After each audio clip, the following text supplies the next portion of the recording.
Do you want this for the questions also? Yes, please. Just switch it on to Okay. Great. So, oh wow. So this is for the speakers who are trying to discover models directly from the data, especially the symbolic models. Are there any places yet where you've found these models showing you insight that you didn't already know? Like discovering actual novel equations for behavior that are parsimonious but more accurate, that sort of thing? Why don't we use both? Okay. I think the one place where we've used this, okay, this is a good question for two reasons. Reason number one is a lot of the data, a lot of models that we don't have good models for, a lot of systems, like I do some neuroscience and try to do things there, the data is so bad, noisy, crappy, you don't, even getting an access to what you're measuring, that it's very difficult for you to start off there to do biology, and it's also a highly actuated system. So there's all kinds of input into the system that acts as actuation. So discovering a brain dynamical system is not really what you want to go for, but more you have to discover a control system. We have, however, used it on bridge data, bridge dynamics on long span bridges, and you can start discovering coarse grained physics off of something like that, where people do not have models currently for that. But that's a starting point for us, I think. If anybody wants to. I guess in my case, the models have discovered things that I personally did not know, but that people doing this, numerical methods knew for many decades and so forth. So that's something. Yeah. Like uploading. Yes, like the uploading example. Yeah. Okay, another question. Hi, thank you for all your talks. So this is more related to testing your model and the data, kind of based on Jia Zheng's talk. So you were showing how your model was predicting fluid motion, and generally, you understand hydrology and water molecules to be sort of have this complexity where there's emergent properties where you can understand the water molecule, but if you put them all together, you have these phenomena occurring. So when you have your model optimizing to a certain point, for each particle motion, how do you determine that final point? I know you had some ground truthing, but how do you actually, sort of figure out which specific run you're going to train your model to without overfitting or kind of having these deterministic representations? I know you had talked about neural nets and all these things, but I guess how do you test the accuracy then based on these complexities of these systems?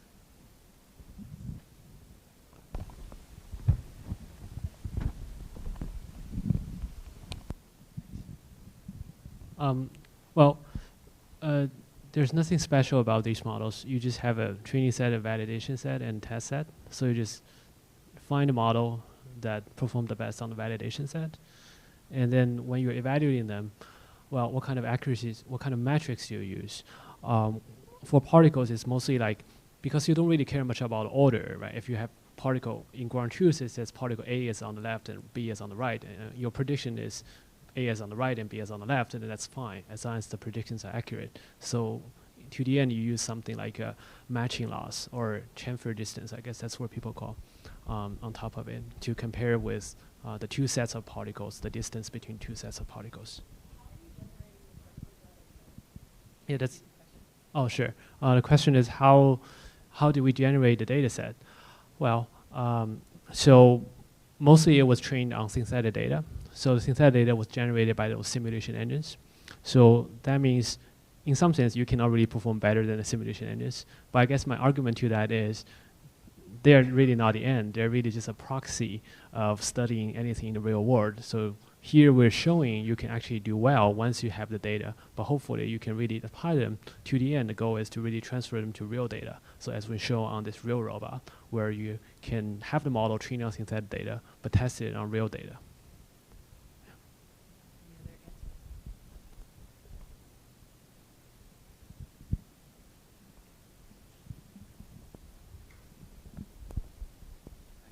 So as an astronomer interested in crappy data, and of all the people that talked about the sort of automatic discovery of equations, is there some underlying assumption that you know the noise model of the data that you've generated? And if you don't, is there some way to regularize where you sort of allow yourself X% of the data being catastrophically wrong?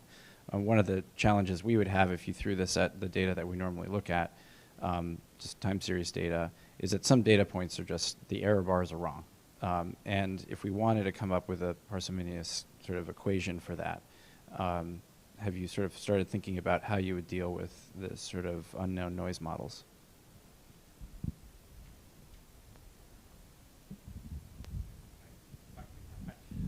Here's my comments on that. So first of all, there's a robustification of this data, so regularizing in some sense of taking outliers or labeling outliers, and I think those are methods that are certainly out there that we have actually brought into this. The other thing I'll say is that suppose I gave you, suppose you took a measurement. One thing that we've been working on is, because noise ultimately destroys all these methods. That's what I think is going to be the problem. But if I gave you a model, just say if I wrote down dx equals f, what would you do with it? Well, probably the thing that most of us would do with it is like, oh, I'm going to run that in fourth order Runge-Kutta and do some simulations if I had the right model. That's what we did. That's what we've done, right? Not only your models, you just run them simulation-wise. So one thing we've done recently is to say, if you give me data, what I'm going to do is say, suppose that's partly made up of noise and some system, then one thing you can do with a neural net is say, like, how about this? Divide it into noise. Some of it's noise deterministic. The deterministic part has to satisfy some kind of stepper. So you enforce that constraint, you train, and it actually can pop off everything that doesn't satisfy its stepping constraint of, let's say, OD4.5. That's noise, that's the system. So we've been able to do this and like take off a lot of the noise. Now, and we don't have to make any assumptions about being Gaussian noise. We can just, if you know what the distribution is, it helps, right? But I think that's kind of the forefront of what we need to do. If we go to so it goes back to the first question is, in some of these, when we don't do physics discovery on systems we really don't know much about, probably the number one reason we don't know much about them is because we have data that's really hard for us to work with. We don't have the sensor technologies to get it cleaned, but now we have to, but now we have this methods where we can maybe take off the noise, have some clean data, then do the discovery on that back end. I can also say that one can learn the noise process, and then it's a model is learning a parsimonious representation of the data such that the parsimonious representation solves a PDE or an ODE, and then separately learns an additive noise model, could be a generative model trained adversarially.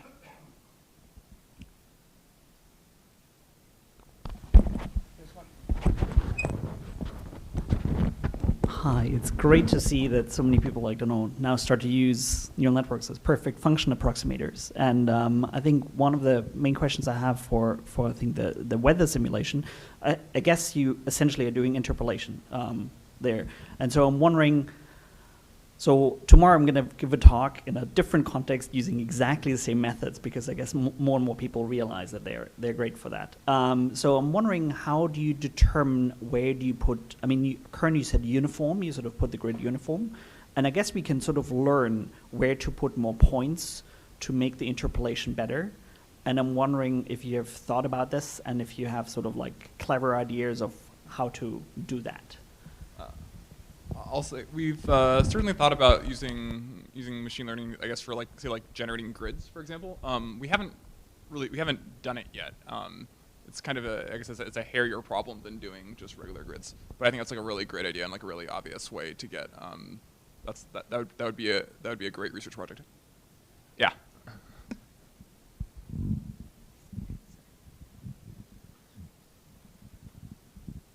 Hi, thanks for the great talks. I think I had a follow-up questions on Josh's question on the previous discussion. So sometimes in astrophysics we have a lot of theoretical models explaining one phenomenon.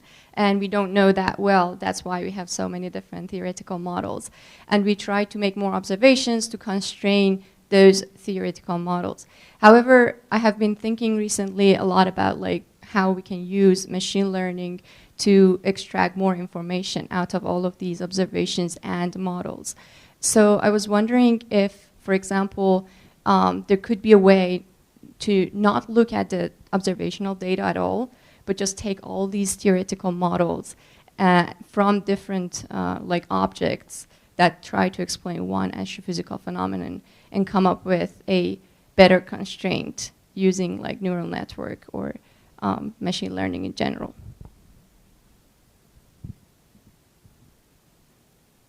Thoughts? Even high level?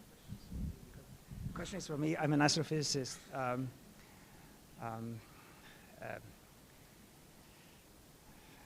It's a hard question. Ultimately, theoretical models involve simulations, and machine learning can capture the essence of the dynamical system the simulation simulates, and therefore accelerate parameter space search, or you could have two different simulations that are done with different methods, and they will often disagree. For example, transferring radiation will depend on whether you're transferring it as a diffusion process or whether you're discretizing the radiation field with Monte Carlo particles. And then you can but actually the exact equations of radiation transport, and what you could try to do is to fit a model that is informed, and that's the language that's being used in the field right now, by the equations, by the actual ground truth dynamics, to the results of multiple simulations, each of which is biased in a particular way, and then arrive at a consensus,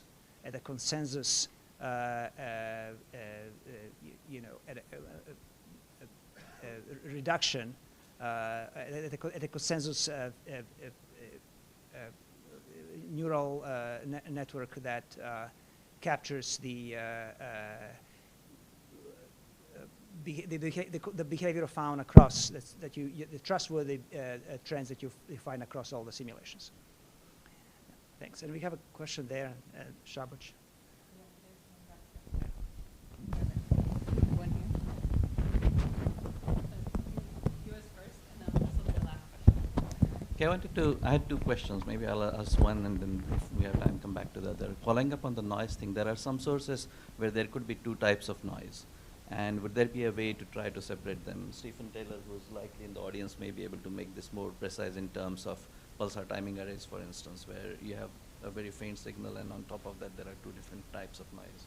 And so taking one out may be straightforward, perhaps not so straightforward, but when you have two kinds of noise, would there be a way to do that?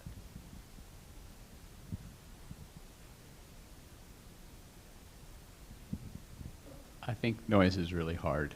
I think if we can,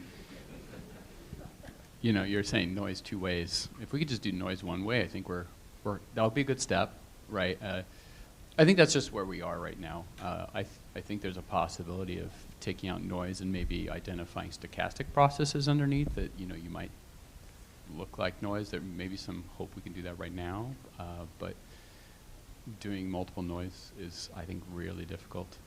And even also, I mean, if you look at what we do with noise, we just often have to make these assumptions about their random variables, Gaussian distributed, right, which probably is actually not the case. We already know from financial markets that making these kind of assumptions could get you in trouble with fat tails. So this is a really hard problem, and it's also going to set some limits, right? But I think we're making a lot of progress when we have clean problems. And I think that's a really important step for the next piece, which is now we make it harder and harder on ourselves, and then maybe we can get to really doing things like neuroscience or astronomy, where it's like, okay, now I have to really live with data that's not so good. The last question. Okay, so it's a quick question. So we all use machine learning as a tool to get insight. So there is only one more important decision beyond when to use machine learning. That important decision is when not to use machine learning. So I'm curious, what is your personal rule of thumb when you decide I should use machine learning for this problem and I should not? And where is the gray zone?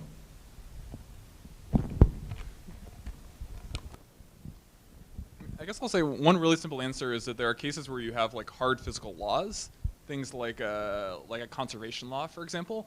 And if you're using machine learning for that, machine learning tends to generalize very poorly, because machine learning can get, like, say, a very small discrepancy in your loss, and then you run your model a bunch, like, I don't know, you run it on itself 1,000,000 times, and that like very small small error actually is a consistent bias, and your solution kind of explodes. So I guess one answer is use machine learning when you're solving problems where where we don't have sort of parts of our problems where there are sort of heuristics, not sort of physical laws. I also tend to use neural nets very sparingly. I'm sort of, okay, this will sound bad at this place, but I'm kind of anti-neural nets unless they're used in very targeted uses, because I think we've used like generalizability quite a bit, but I think in a lot of cases where neural nets have success, if you look under the hood, it's an interpolation.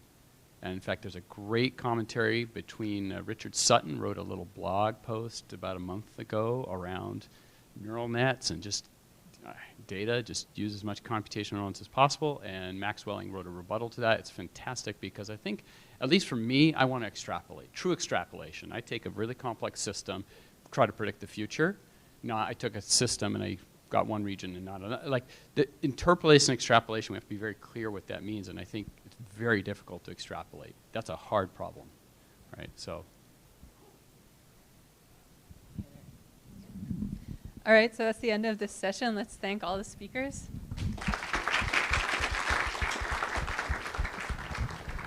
And we have a quick 10-minute break, and then we'll go into the next session.